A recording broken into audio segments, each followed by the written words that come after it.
All right, here we are, Impact and Influence Radio right here on iHeart. And today's broadcast is brought to you by Blinds of Sacramento. Sacramento's complete solution window covering experts. Give them a call, 916-790-8689 or blindsofsacramento.com. Now, today, we're going to be talking with Clara Brown from the Growth Center, and we're going to be learning all about their organization, what they're doing for the community, and what they're doing for young adults. How are you doing, my dear? I'm doing wonderful today. How are you? I'm good. Are you familiar with this format? Have you done this before? I haven't done it before. I've been on the radio before, but never like in this space. But not recorded like this and just kind of chill and laid back. You know what's actually funny about this? So, when we started the show, we were inside the Better Business Bureau building. Oh, wow. And so we were there, and then our lease was up, and it was just time for us to move on. Yeah. And so we got a space downtown over at Capitol Mall. Yeah. And it just didn't work out. Yeah. It just didn't work out. And it was just like the left hand didn't talk to the right, and it just fell apart. Yeah. And so we have we have happens. another studio. We actually have a full production studio in Gold River. Yeah. And so we've been recording there, Gotcha. but it's a working studio, which Gotcha. means that there's people coming and coming going out. all Yeah. day long. Yeah. And so, and it's ours. Yeah. But the problem is that with this show, we give the airtime away instead of charge people. So Yeah. there's a 6-week waiting list to get on the show, so when we meet somebody, it's like, oh, I'll see you again in a couple of months. And it's like really bad for business. Yeah. So we're like, okay, we need to get more people in the door. So if we get more Yeah. people in the door, that means that we need to take more money out of the studio's pocket. So we're like, So we can get people in the door. exactly. Absolutely. So now we're like, you know what? Screw it. We're just going to use a conference room. So Hey, it works. It works. it gets the job done. Hey, it's a little still bit of an sounds the echo, but whatever. Hey, it's all good. All right. So let's talk about the Growth Center. What is this? So the Growth Center, it initially started around COVID time. Okay. My background is in school counseling, and so what we saw happening in the school system is that we had a lot of young people who were coming in with anxiety and depression, and so we weren't able to meet the needs of all the needs that were presented. So a part of the reason why I started the Growth Center is to meet the needs of our young people, getting them connected to the right resources before they get to a point of being suicidal. And so what we did was created this space where we had our very first mental wellness retreat. And the only thing that is a safe space. I say the only thing. It's a safe space for young people to come to and engage in their own healing process. So we engage them in things like yoga, breathing techniques, art. So really touching on the things they like. How did they respond to that? We had such an amazing response. We had young people that came from all over Sacramento County. We had kids as far as El Dorado. I had kids that came from Los Angeles to be a part of this, but the response and from our survey, they loved it. So we've expanded. So how many of those have you done now? Ooh, gosh. So each year it's grown. Mm-hmm. The second year we went to 3. The third year we went to 4. This year, not only are we going to have those mental wellness retreats for our youth, we have one that's for women's during Women's History Month. And we also have a 3-day, 2-night retreat that we take them on for free. Okay, so how do I sign up? Okay, so maybe you already said this. Maybe my mind was somewhere else. Why did you start this? So for a few reasons. One, in many of our communities, we have young people who are dealing with depression and anxiety, and instead of them having healthy coping skills, they're going to using drugs, or they're finding themselves in a space where they're suicidal. So my story is, I grew up in a really abusive home, and so I didn't have those reinforcements when I was young. My brother, we grew up in the same household. Right. My brother went to drugs and all kinds of stuff, did a lot of prison time, and now he's a transient in Las Vegas. Nobody knows where he is. We know he's alive because we see him on the Megan's Law website. It's sad. The whole situation's really sad. But me, I went to music. Yeah. And so I used music for that. Absolutely. And so I never got into drugs, never got into alcohol or anything like that. Is that Absolutely. mine or yours? It's one of ours. And so, we all have options. Absolutely. But we need to have those positive reinforcements and resources. And a lot of times families and youth don't know about those resources. So what we do, we bring those resources to the events that we have so that they know what's in the community, and whether it's a free resource or if you have insurance and you can pay for it, it's getting you connected to the right people. And sometimes it's getting you just connected. And this, I consider myself a mental wellness coach because my background in training, I have a master's degree in counseling. But you're a counselor for the school system, right? Absolutely. Yeah. And I've been in the school system for 25 years. At every level. You wouldn't know that looking at you. That's fun. But at every level, college level, all the levels. But when we got this started, the other thing was I grew up in a home with a mother who had a mental health challenge, but we didn't know. We just thought our mom was really strict. It was 4 of us. And so when I was in the second semester of my master's degree program, my mother, who was a registered nurse, had a mental health crisis. And guess who was there? You were able to identify. We were able to identify and get her connected to where she needs to get connected to get help. So a lot of families don't have that. And the other piece of this is, we have young people who grew up just as you did and may not have had the family support, so they get connected to gangs and things like that. Correct. And that is their support.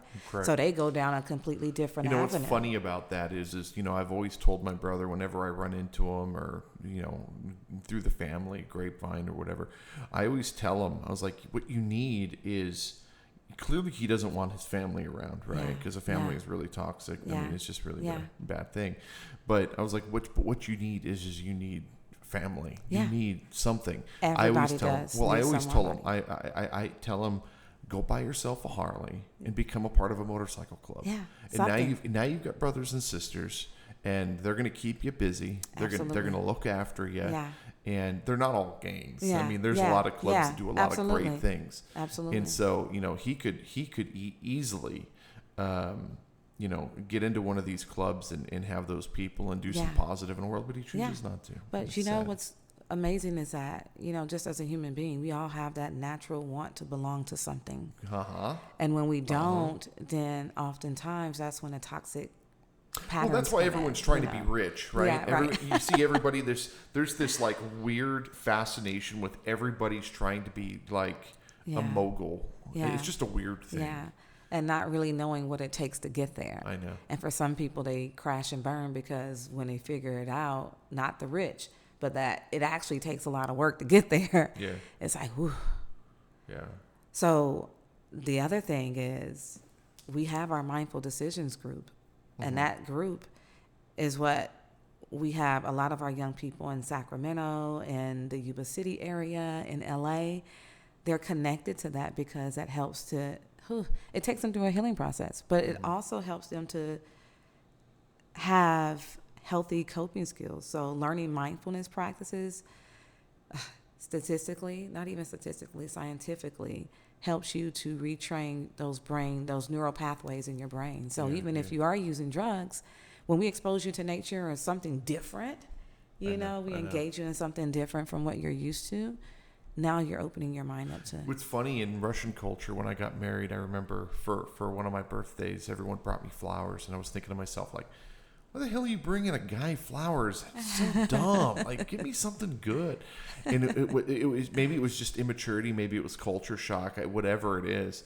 But what it did is it opened my eyes to the natural beauties of the world. And now it's funny, if you look at my home, it's just flowers everywhere. Yeah, because they're soothing, right? When you look at them, you see the colors, the blooming. You can't have a bad day looking at flowers. It's beautiful. Dude. You can't have a bad day looking at flowers. You really cannot. You know what I'm saying? You can have the worst day and you look at flowers, or you get flowers, or you buy yourself flowers, and you have a good day. It's just a crazy thing. And it's got to be a psychological thing. And it is. It's really connecting back to nature, the earth that we come from.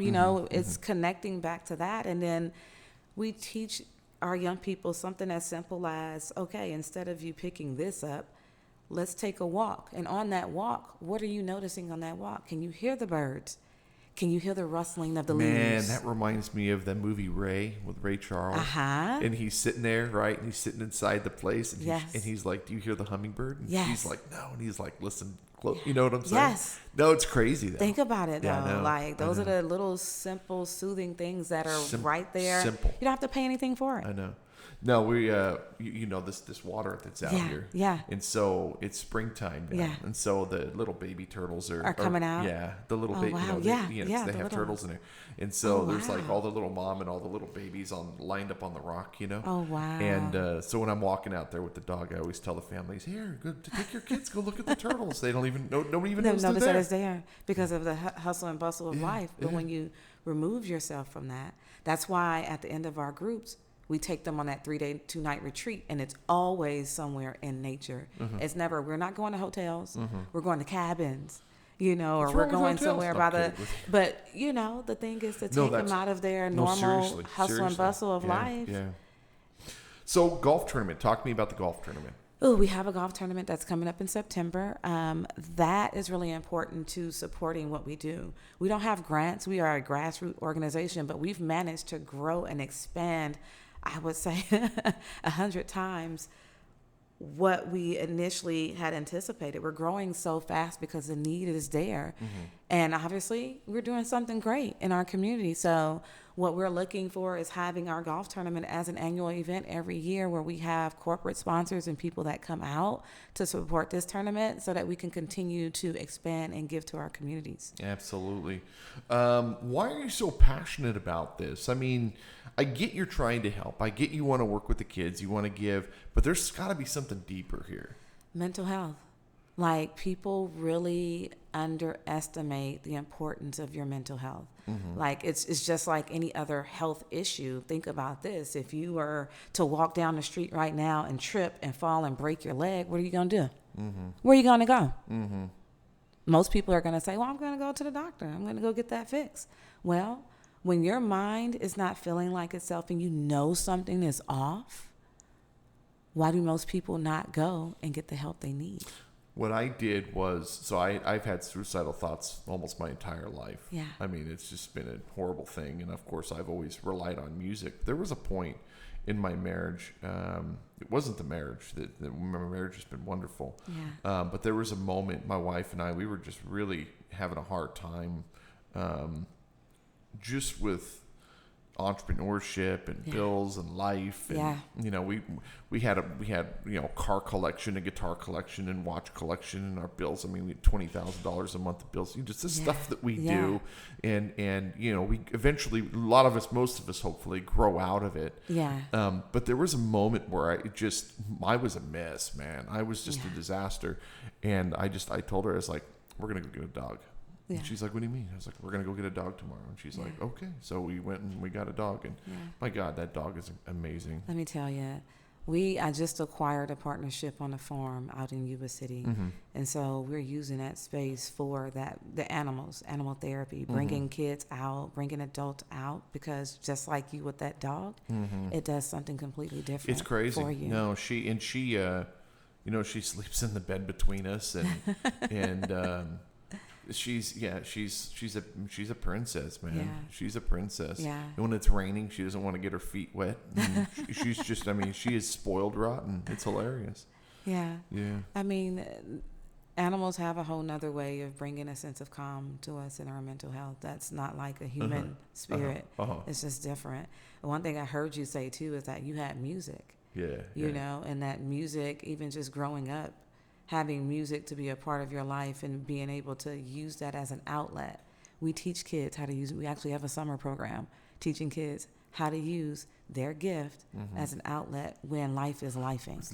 A lot of us don't even realize that we have the gift. Oh, man. And God gives us God gives all of us stuff to use, right? Stuff to make this place better. And some of us use it for the right and some of us use it for the wrong. Absolutely. And it's crazy. And we all have amazing talents. Yeah. Some of us just never find them. Yeah. And it's sometimes it's disheartening to sit down with a young person and ask them, well, what do you want to do? I don't know. I deal with this with adults. Or not even that I don't know, but like, have you ever thought about your future? I deal with this with entrepreneurs all the time. I know. I bring them in here and you want to start a business. What are you passionate about? I don't know. I go, what's something you've had since you were a kid that nobody can take? And they're like, I have no idea. And I'm like, you've got to figure that out. Look, a part of my career has been I was a director of career services. Mm-hmm. So even with college students that came in that had a career path plan, Mm-hmm. sometimes their plan was their parents' plan and not theirs. Yeah, I know. And they just knew they had to be there. Yeah. But, helping them to shape that, helping them, even adults like what you're working with now, helping them to shape that. There's something that you're great at that you love to do that, whenever you think about it, it makes you smile. I could probably make more money doing what I do Yeah. on a corporate level, Yeah. but I'd rather work with the little guy and make no money. Yeah. Well, It's rewarding. but there's the passion, right? Yeah. So the passion I get is in seeing a young person's light bulb go off when they say, you know what? I could have went and smoked weed, but I took a walk instead. I went and rode my bike instead. I ran instead, because now they understand the chemical reactions that are happening in their brain by just going to do something that's They're physical. still getting those endorphins. They're just getting it a different way. Absolutely. And it's a healthier way, right? Yeah, exactly. So, I do this because, for one, our communities, our young people, they're our future. Even our adults that I work with, we all need this. And the biggest thing is that so many people are dying by suicide because they don't have healthy mechanisms. It's brutal. So Brutal. I do feel charged to help equip people with that. And a lot of people don't know you don't have to spend a lot of money to do that. Do people need therapy? Yeah, a lot of people need therapy. But once you get that therapy, guess what it takes to maintain your mental health? Oh, yeah. A daily practice, just like anything else. Everything else. For me, I get up every single morning. I pray. I meditate. I do my stretching, because guess what? Before I get out to do the million things that I do in this world, I have to make sure that my mind is right. I have to make sure my body is right. And I have to make sure that I'm coming correct when I'm sowing seeds in other people. That's very important. It's funny that you say that, because I don't really have a morning routine. I get up. My wife brings me breakfast in bed every morning. Yeah. Oh, 7 days. She has a morning routine. 7 days a week, and so I eat breakfast, and then I flip open my laptop and see what fires I need to put out. Yeah. What's actually really interesting about that is, when we had the motorcycle business years and years ago, every day it was a different fire. When we had the Ferrari business years and years ago, it was every day was another fire. With this business, there's like never a fire to put out. Yeah. Even when money's tight, it still works itself out. And so that really gives me what I need in order to help these people.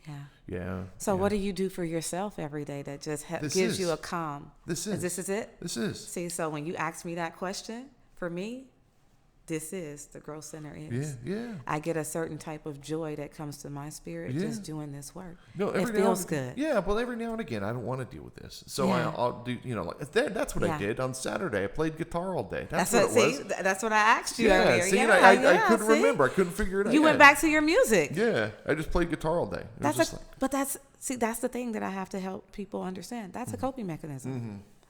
Just when life is stressful, or even if it's not stressful, that's something that's soothing to you, that helps you to... Well, the thing is like, I've been wanting to get back on stage, and I found a lot of the old recordings that we unpublished. So I've been thinking about, going back and redoing an album that we unpublished and call it Back to the Beginning, because these songs are over 20, 25 years old, and going to re-recording those songs and then going back out and playing shows. And the more I think about it, I'm like, I don't want to go back out there. Maybe I just do something for me instead of everything has to be a show. Yep. You know what I'm saying?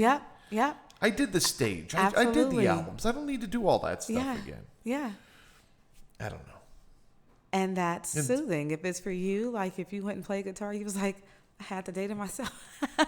In a week, I'll tell you something otherwise, and I'll be like, oh, I got new shows planned. But as of right now, I don't want it. It's just craziness. Yeah, artists are nuts. We know we're nuts. All right.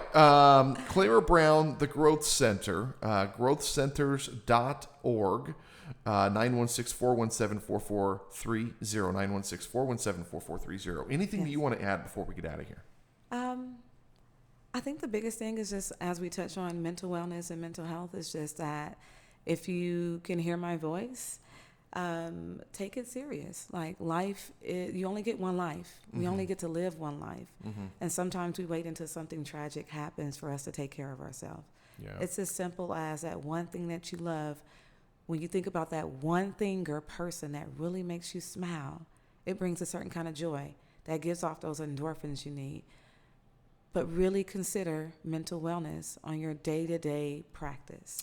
Remember the movie Happy Gilmore? Absolutely. What is your happy place? Yes. Hey, look, I have a summer camp. Look, I have a summer camp called Happy Healthy Brain, and we talk about what is your happy place. Do you remember Happy Gilmore's happy place? Yes. The chick in the lingerie. Yeah.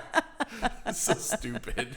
Hey, but we all got it's the something. little things. It's the little things. Well, what's actually so funny about that, we'll close with this, is when you watch a lot of these movies, even though they're stupid comedy movies, there's always something positive. It is. There's always something to take away. And it makes you laugh and you remember it. Yeah. Like you remembered his happy place. It's so stupid. It's just the funniest The thing. endorphins are going off. Yeah. All right. Clara Brown, the Growth Center, growthcenters.org, 916-417-4430. Thank you so much for being here. Thank you for having me. Absolutely. And I'm going to want to bring you back because I want to hear about how everything went. Absolutely. All right, guys. Thank you so much for listening. We'll see you next time. All right. Bye-bye. Bye-bye.